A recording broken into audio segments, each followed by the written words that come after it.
तिरी, मला सांग, ही सगळी जण कोणती उपकरणं वापरतायत रे?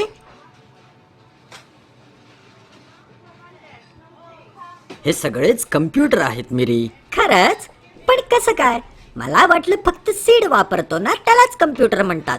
तो बघ, काउंटरवर आहे ना तसा. मिरी, अरे त्याला डेस्कटॉप कम्प्युटर म्हणतात. आणि एखाद्याला त्याच्या गरजेपुरताच वापरण्यासाठी असलेल्या कम्प्युटरला मायक्रो कम्प्युटर म्हणतात. मायक्रो? पण हे तर अजिबात मायक्रो दिसत नाही. तसं नाहीये ते मिरी. सुपर कम्प्युटर आणि मेन फ्रेम कम्प्युटरच्या तुलनेत हे खरंच मायक्रो आहेत. ते कम्प्युटर मोठमोठ्या संस्थांमध्ये खूप किचकट अशी मोजदाद करण्यासाठी वापरतात. कधी कधी तर त्यांचा आकार एका खोली इतका मोठा असतो. मग त्यांच्या तुलनेत हे कम्प्युटर छोटेसेच आहेत ना. पण तिरी, काउंटरवर असणारा तो डेस्कटॉप आहे. मग या बाकीच्यांना काय म्हणतात? तो पहा, त्याला लॅपटॉप किंवा नोटबुक म्हणतात.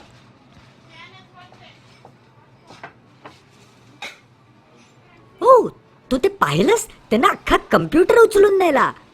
हो ना, लॅपटॉपचं हेच तर वैशिष्ट्य आहे. लॅपटॉप सहजासहजी कुठेही नेता येऊ शकतो. थेट वीज पुरवठ्याशिवायही याची बॅटरी काही वेळासाठी सुरू असते. तिरी, तो काय करतोय? कम्प्युटरशी खेळतोय का तो? नाही रे मिरी, त्याला ट्रॅक पॅड म्हणतात. तो आपल्या बोटांच्या हालचालीवरून त्या दिशेत कर्सर फिरवतो.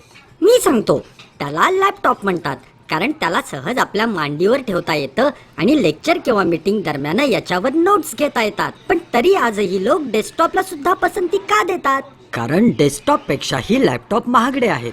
त्यापेक्षाही त्या काउंटर सारखी जास्त प्रमाणात हालचाल होत नसेल तर पारंपरिक डेस्कटॉप कम्प्युटरच खूप उपयोगी ठरतात.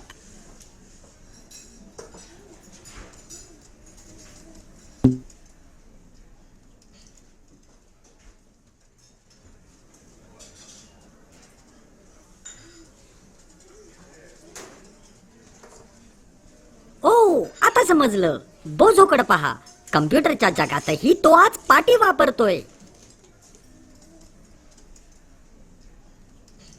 तूच बोजो आहेस, समजलं?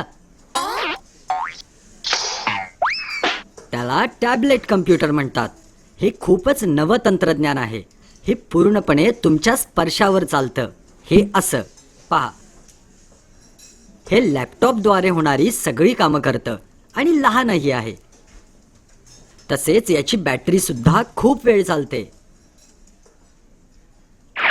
वाचलो. काळजी नको करू, पण मला वाटतंय तुला इथल्या वेगवेगळ्या कम्प्युटरची माहिती समजली आहे. पण तिरी, हे लोक वापरतायत त्या लहानशा वस्तूंना काय म्हणतात? ते मोबाईल फोन आहेत. आजकाल बहुतेक मोबाईल फोन हे कम्प्युटर सारखीच कामं करतात. यात आपण टेक्स्ट पाठवू आणि मिळवू शकतो, ईमेल करू शकतो, संगीत ऐकू शकतो आणि गेम्सही खेळू शकतो. तिरी, जर माझ्याकडे पीडी किंवा स्मार्टफोन असेल तर मला इतर काही वापरायची गरजच नाही, हो की नाही? तसं नाहीये रे मिरी. कामातला प्रचंड वेग आणि भरपूर गणनशक्तीसाठी आजही लोकांना डेस्कटॉप, लॅपटॉप आणि टॅबलेट सारख्या गोष्टींचा खूप उपयोग होतो. वेगवेगळी कामं करण्यासाठी मोठ्या स्क्रीनचा सुद्धा लोकांना फार उपयोग होतो, जे की पीडीए सारख्या लहानशा उपकरणावर ते शक्य होत नाही. ओ, आता समजलं. हे लोक सर्वत्र कम्प्युटरचाच वापर करतायत, हो ना? बरोबर. माझ्या पुढच्या वाढदिवसाला तू मला टॅबलेट घेऊन देशील का? बघ ना, याची बॅटरी खूप वेळ चालते. मी यावर संगीत ऐकू शकतो, फोटो काढू शकतो, वेगवेगळे खेळ खेळू शकतो.